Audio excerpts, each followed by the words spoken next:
Okay, I hope we can see this pretty clearly. I've already filmed like two videos, but I want to condense it into one because I think it'll be easier to understand, and then we can immediately go into kind of my programming up here at the top, and then maybe I'll finish out exactly what I need. So this video is actually also going to help me cycle through my brain on programming, but we'll go back some. Um, we'll kind of talk about block periodization. We could talk about conjugate or any other number of ways of periodizing, but I think the most common one that people are familiar with and kind of is an easier way to understand it is the structure of block periodization, not necessarily kind of the training residuals and kind of biological markers that are included in block periodization, the actual book, but as far as conceptually, I think it's easier to understand maybe than conjugate stuff is, or maybe other forms of periodization like daily undulating. Not that those are particularly hard, you just might have to sift through it more. But I think I'm better capable of explaining it in this way. Plus, I kind of bias towards block periodization within my athletes too. But and in my own training, and I'll show how I'm biased in my own training based off a seminar that I've gone to with Trevor Jaffe, who's a pretty big powerlifting coach. Also, a pretty nice guy to talk to. Um, Outside of that, if you have a chance to go see him, I would. Um, with that said, we'll go ahead and get started here. So in block periodization, you have three types of blocks, right? So you have accumulation, intensification, and realization blocks. Okay, you ignore the things right here. Ignore this face right here. That's not important to us yet. With that said, those are descriptors of how the blocks are structured and they're in order, right? You can't realize something that you can't realize physical qualities you haven't trained and kind of developed over the last months or weeks or whatever have you, whatever you want to say. Okay. With that said, sorry. So with that said, under powerlifting, right? There's not a whole lot of physical qualities you realistically need to develop. Like it's not like sports performance where I'm concerned with different energy systems, different developments of physical qualities like change of direction, sprint speed, energy systems to get the most sprints, to keep energy levels high during the actual game, but also manage tissue strength and durability, et cetera, et cetera. So I'm not necessarily considering that. This is going to be more biased towards just strength training in general, and then maybe if someone wants to, we can pick my brain on the sports performance side of things. Um, or I could pick yours. I mean, it doesn't matter. I think we always can learn from other people. But with that said, our accumulation block to me is like I'm getting the raw clay. I'm digging it up. I'm piling it up. I'm getting it on what I want to. Okay. Intensification is kind of that period in which we start channeling it and molding it and turning it into the shape of what we want. And then realization is now all the final touches to make it look pretty. So if it's a vase, you get all the clay, you put it on the clay wheel, and the clay wheel, when we're shaping it, getting our hands dirty, is our intensification phase. And the realization phase is once we do the little neat touches with the brush so it has cool little indents and things on it. Um, Clearly, I'm not good at pottery. So if that's not a good analogy, I apologize. But within that, right, we have, um, for the sake of strength training, again, we'll just explain how these, maybe another synonymous way of looking at it would be our accumulation phase or block is our hypertrophy block. That kind of makes sense. You need more muscle mass to move more weight, right? There's obviously some level of neurological and movement pattern aspects to strength training, right? But we also need muscle mass. If you don't have muscles, like you're not moving joints, okay?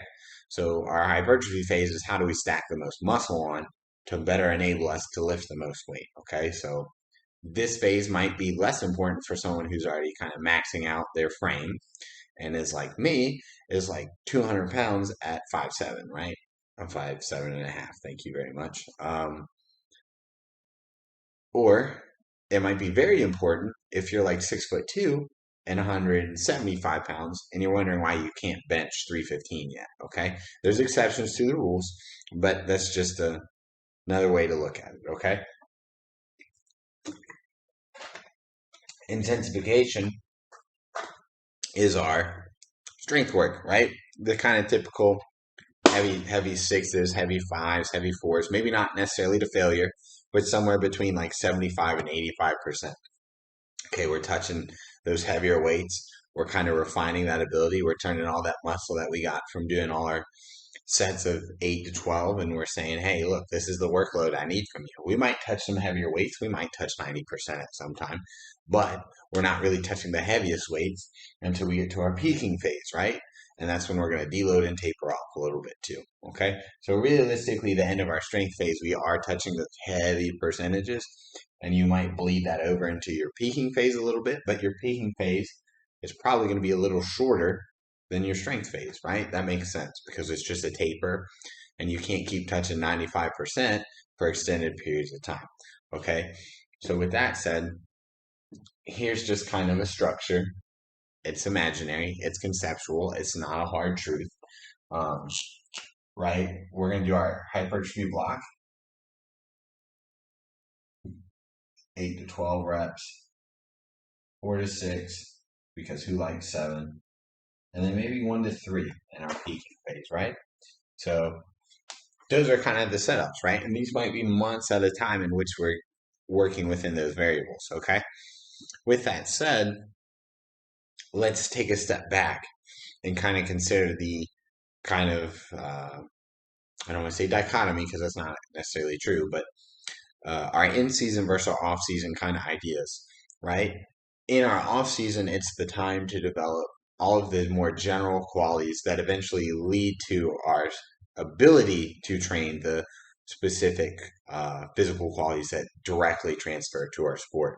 So that might be in some way doing some form of cardiovascular conditioning so that we are better capable of developing our repeat sprintability later in the season or later in the preseason or off season, right? It might be in this case doing all our hypertrophy work so we have enough muscle that we can then actually do something during our strength phase. Okay, but I'm taking this from James Smith, who wrote Applied Sprint Training, and uh, what's the other book? The other book's probably more important, and I can't think of it. Uh, what is it? Governing dynamics of coaching or something, in which he just discusses all the various inputs during a high performance model. It's apparently a really good book, and I'd like to give it. But needless to say, he's well respected. He's written quite a few books. He's worked with quite a few high level athletes and teams like elite level, world level, rugby, sprinters. It's like he's done his work, and he's very well researched and well respected within the field. So we'll take it back for a second. And kind of one of the things he pointed out in applied sprint training that makes sense to me is sometimes we get too, especially in the sports realm, we get too close to, okay, it's time for the off season, so we gotta do all this general work, and then we forget about the specific, and then we just don't touch it at all. So then when we're in our last 4 to 5 weeks of off season into preseason into the actual season, we're scrambling for time when we could have just low dosed across the whole off season, touching those kind of physical qualities, not completely focusing our training on them because obviously you need some time off. You need to deload a little bit for physical reasons, mental reasons, et cetera, et cetera. But some people just won't touch it at all. So then we get into this problem where our off season is on the left, is too general. So we're just doing a bunch of work. It's like, he's a better athlete, which, what does that mean? He's more fit. What does that mean? He's just got a lower heart rate? Like, how is he more fit for his sport, right? Um, and then we get to preseason, we're like, oh shit, none of them can run a bunch of sprints. They can only run 3 before they pull a hammy. But we know in a game they're going to end up running like 25, right? Like, that's a lot of ground to make up in 4 weeks. So the kind of way that he frames it then is it's almost like a flippable pyramid, okay? We're just changing the focus of what's important during a given time. So if our off season's on the left, our general still the base of the pyramid, But now it's focus, right? Our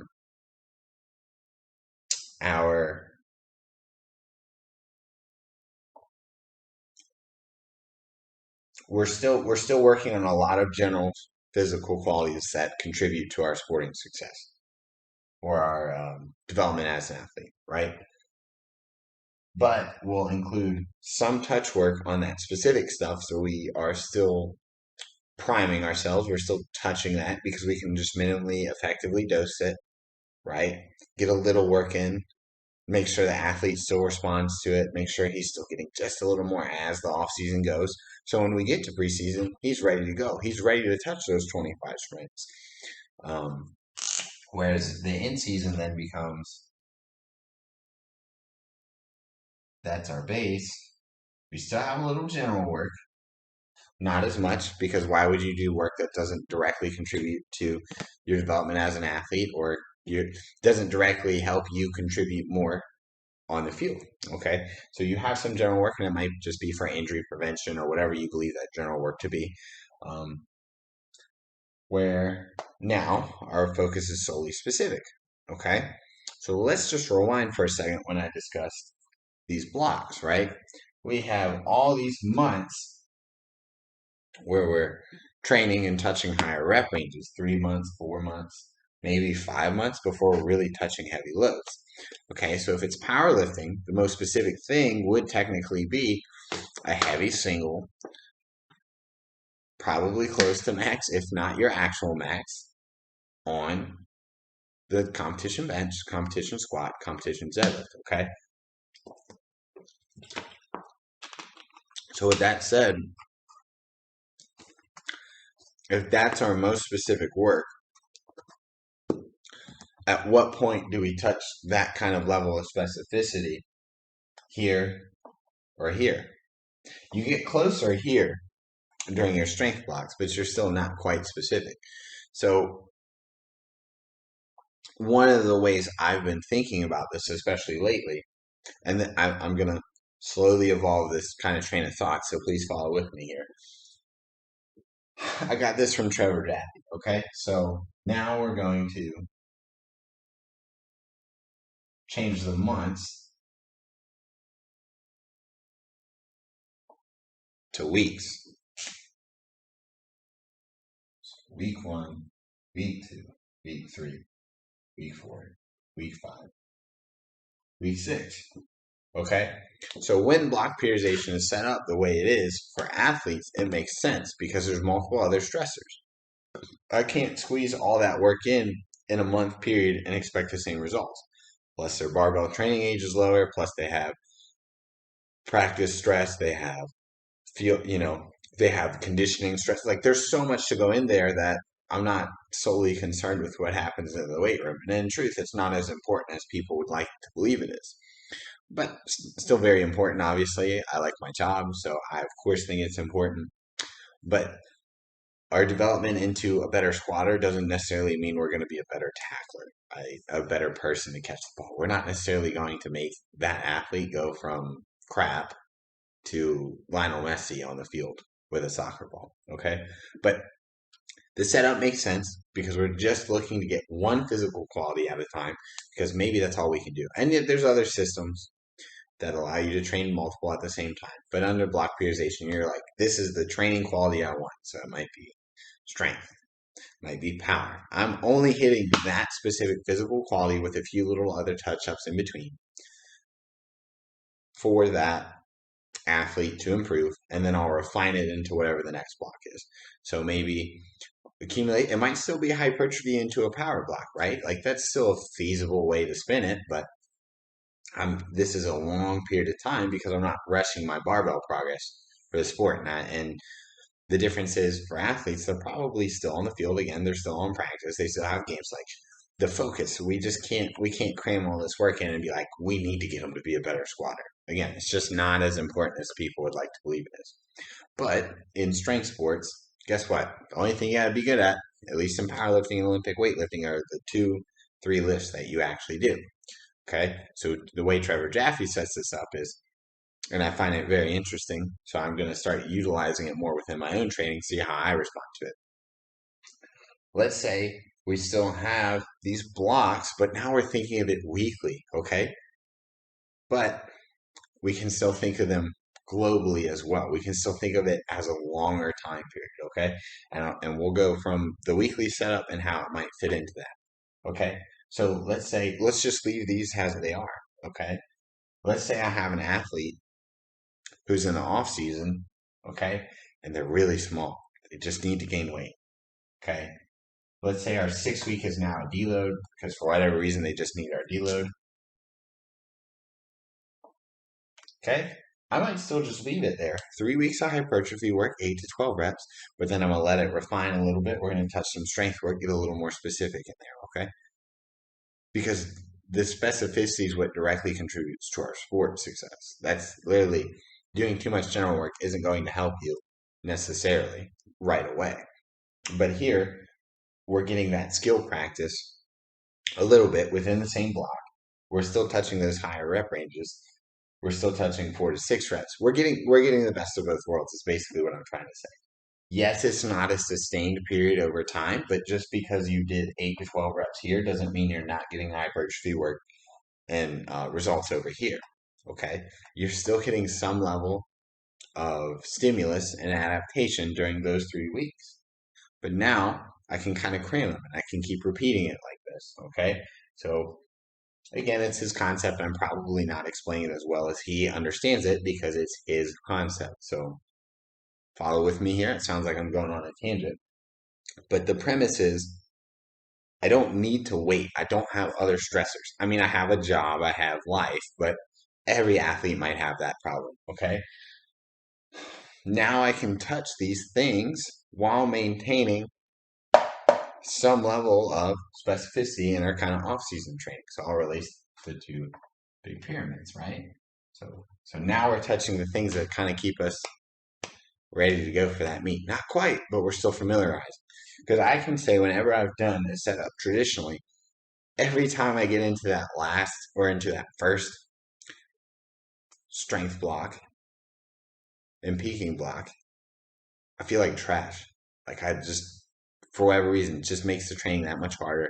I feel very uncoordinated, et cetera, et cetera. Okay. But you can always change this. It doesn't need to stay this setup. Let's say you have a lifter who doesn't need a lot of hypertrophy work. He needs more strength work. Okay. For the most part, more people still need to grow. So we'll keep 1 to 2 weeks and then we'll make it 3 weeks for strength. Okay. And the reason I'm saying you can still keep that longer term structure is let's leave it here. Let's say I'm in a strength block, right? I can still touch some hypertrophy work, but now I would just repeat this block. So I might have 2 10 week period, 12 week periods because of the deload, 12 week periods in which the focus, most of it, is still that strength block. So we're still touching, we're still getting a little bit of both qualities, but this hypertrophy block also kind of acts as a taper off of that higher intensity training from the previous block. So we get this kind of up and down kind of wave, if you will, of intensities and volumes. We're still developing hypertrophy, we're still developing strength, and we're still getting some degree of transference to the sport without having to wait 8 weeks to actually touch something heavy. Because so many people will go, oh, got to do hypertrophy work. And then they forget the sport they compete in. We're not bodybuilders, right? If we're powerlifting. So at some point, you should still probably include some heavier lifting, right? You still need to keep that kind of familiarity with the skill because heavy lifting is in itself a skill. It's a I you know it's a skill in I think both the mental aspect of it, but also it's a skill in terms of the actual movement pattern and neurological firing. So if you just eschew all heavy training because I need to grow, maybe that's not the best use of our time. So here's how I might set this up though, and here's how I want to set this up. So I'm going to erase this real quick.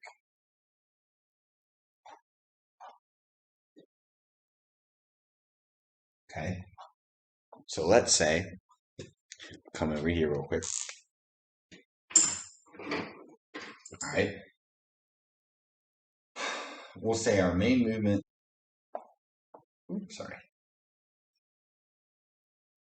I think as I've said in a previous video before, I'm a big fan of these kind of small progressions at higher percentages.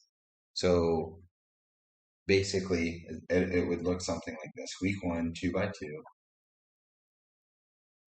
then a 3x2, then a 3x3, and then on the fourth week, I'll go for a 1x4, 1x6, and a 1x2 reset. Okay, so this is all week 4. Okay, and you might be saying, well, how does that fit in with the structure you just said? The way I'm thinking about it now is doing this. So we'll take our variations, as we've discussed before, should hit some form of weak point. And now I'll do 2 weeks at that kind of hypertrophy week. So maybe 3x8, 3x10. Then I'm going to drop it maybe 3x5, and then a 3x4. And now I have 2 options when I restart the block. I can start back here. I can change the variation. I can start back. I can reassess what my needs are. You have so many options by the time you go to this reset point. Okay, so we're not married to anything for the next block, but we have an idea of where we're going. Okay, so with that said, then my accessories probably gonna just hit some weak points. Okay, so weak muscle points, especially during this hypertrophy period. So I'm definitely gonna look to hit something between 3 to 5 sets or 8 to 15 reps. Okay, and that's for these 2 weeks, and then these 2 weeks probably gonna go somewhere in the same set range, but then probably somewhere between 4 and 8 reps. Honestly, not much lower. Like I'm not gonna max out a tricep, push down that doesn't make sense, but something heavy, or I might just cut accessories altogether. So then the question, then we start going through this is, well, how do I then set this up across a week? Okay, so right now I would consider myself in the off season. I don't have anything I'm looking for. So again, that's kind of why I'm more by. There's no peak, right? I'm not peaking at any point, but I'm going to touch that kind of variation lift because ideally it's going to help me with whatever area needs more muscle mass, but also building that kind of neurological pattern of like, oh, that's what this muscle group should feel like when I'm pushing hard. It'll be a little bit different, obviously, because variations do change joint angles, et cetera, but whatever have you. Here's how I plan on setting up my next month of training. Okay, is to do it as follows. Okay, there's some caveats here, right? So for one, I train Monday, Tuesday, Thursday, Friday.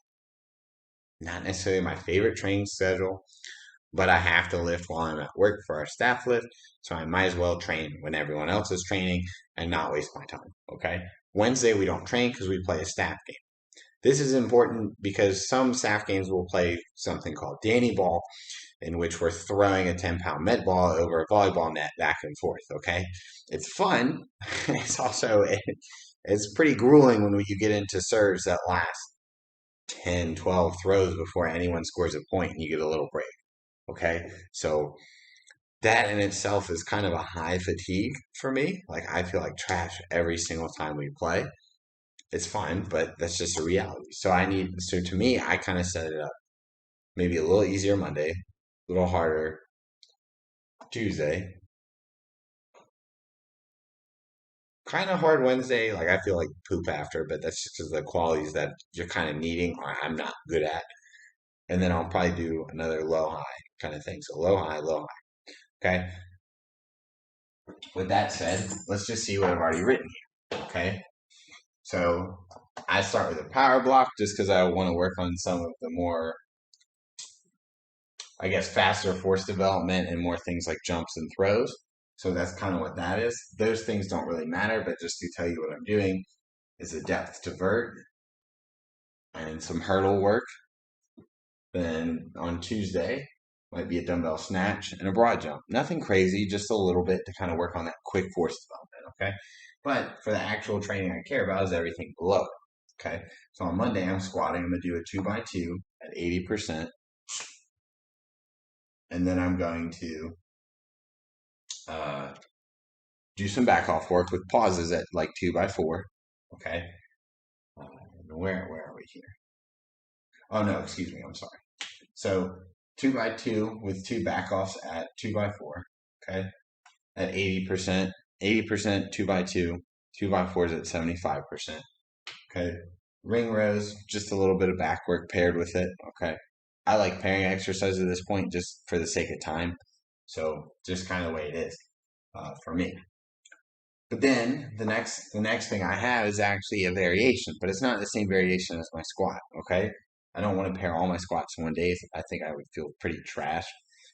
Just me specifically how I feel. So then I'll do a close grip incline because I like that variation right now. As we go back to my variation conversation or video, I think incline's slightly harder. I think my triceps could use a little more work too. And I also just kind of like the challenge. Like I added it in this last block and it was pretty difficult. I was just like, I want to try that.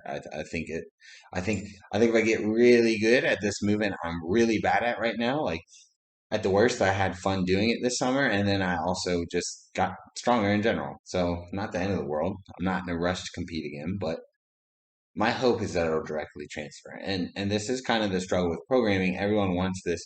This is the right exercise to choose, and you just don't have that luxury, right? So I'll run that same variation for probably another 2 months before I'm like, yeah, that helped. No, it didn't. Okay, but what helps now may not help next year, and what doesn't help now may not or may help next year, right? So you just got to keep that in mind.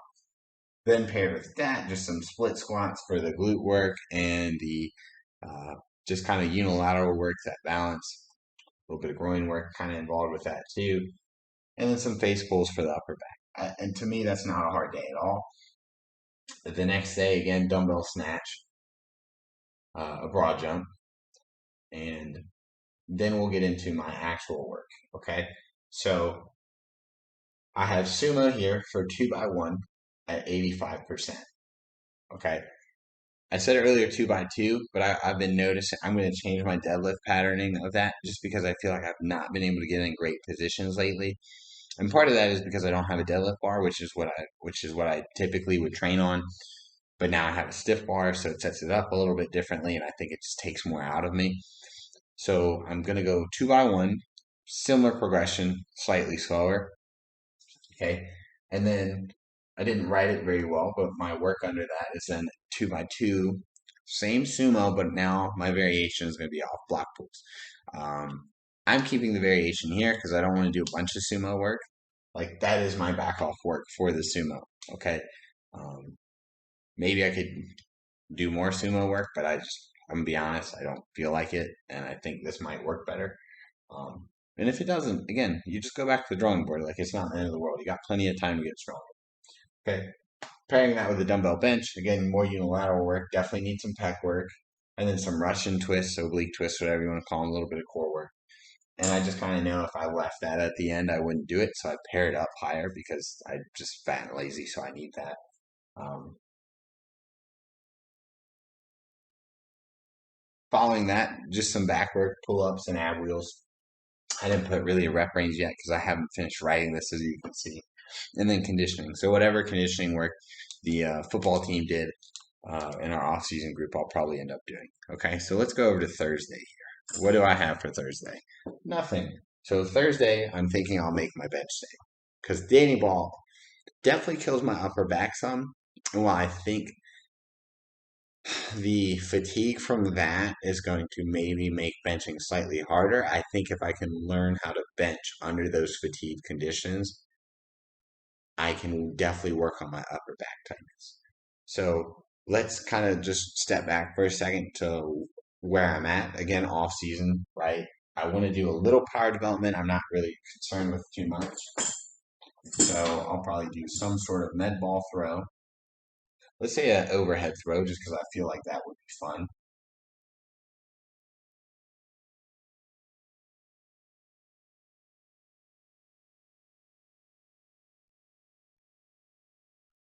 Pair that with, we'll do a vertical jump. Okay. Not a bad one to pair it with. So then my bench work is going to be bench, 2 by 2 at 85%.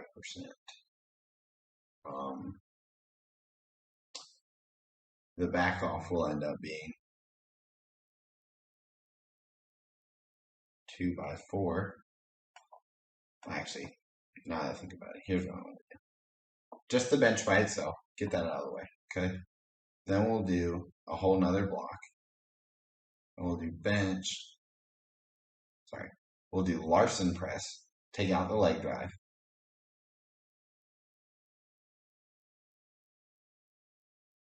For 2 by 5 to start. Sorry, 2 by 6 to start. No need to go crazy with it. 2 by 8. Sorry, I'm losing my train of thought. A little bit of hypertrophy work. Develop that variation as you would using that same kind of setup that we were talking about earlier. A little bit of hypertrophy will scale it down as the week goes. Okay. I'll probably do, we'll call it a valley slide, right? Groin. Specific thing, I know what that's going to do. You may not know what the exercise, but basically it's a hip open and close thing. And we'll include core work here because, again, I'm lazy. And let's see, what can I still do? I could do a plank. I don't necessarily want to do a plank. Let's just do more ab wheel. Why not? Who cares? Not the end of the world. Okay, then we'll follow that down with another group of exercises. Probably touch some sort of shoulder work, right? Maybe dumbbell overhead. We'll pair that with more back work. So we'll do a banded row. And then we'll pair it on the other side. Yeah. Okay. Well, actually, we'll make 2 blocks here. And some neck work, because why not? Get a thick neck. Okay. So to me, that's going to be a little more dense day. It's going to suck for me, just the total volume, right? So then we'll come to Friday. What do I want to do Friday? Well, not much. By the time Friday comes, I'm usually tired. But for my power development, we'll go ahead and do we'll get a block clean pulls. Okay.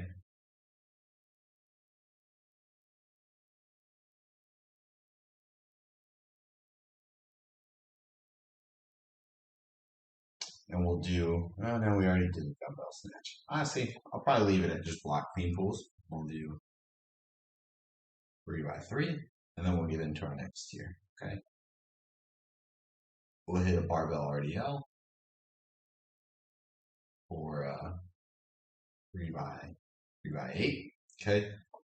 I'm biasing towards 8 because I hate doing reps at 12 on anything. But again, we're also going to go in 3 weeks to something heavier. So I think the more closer approximation I have, I'll be slightly better off. Okay, so barbell RDL. What else do I still need to hit? Okay, well, I think my upper back's weak. Do I want to pair that with RDL? Not really. So maybe I'll do, what else? What else could I do? We'll throw in more shoulders. We'll do some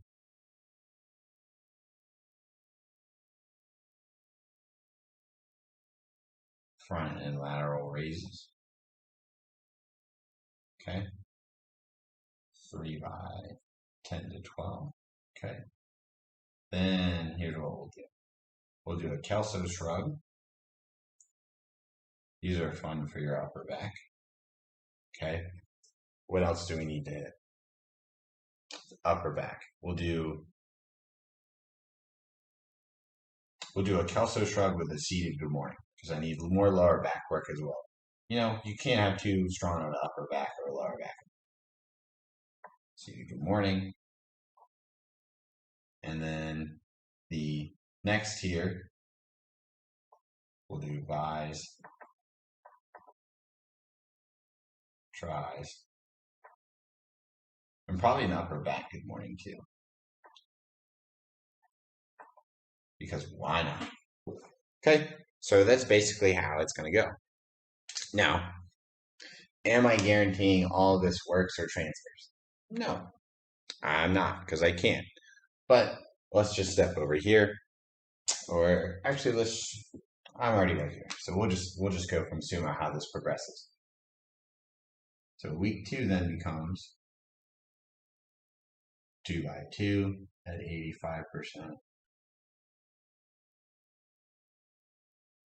Then the block pulls 2 by 3, 85%, or sorry, 3 by 2, with the dumbbell bench still staying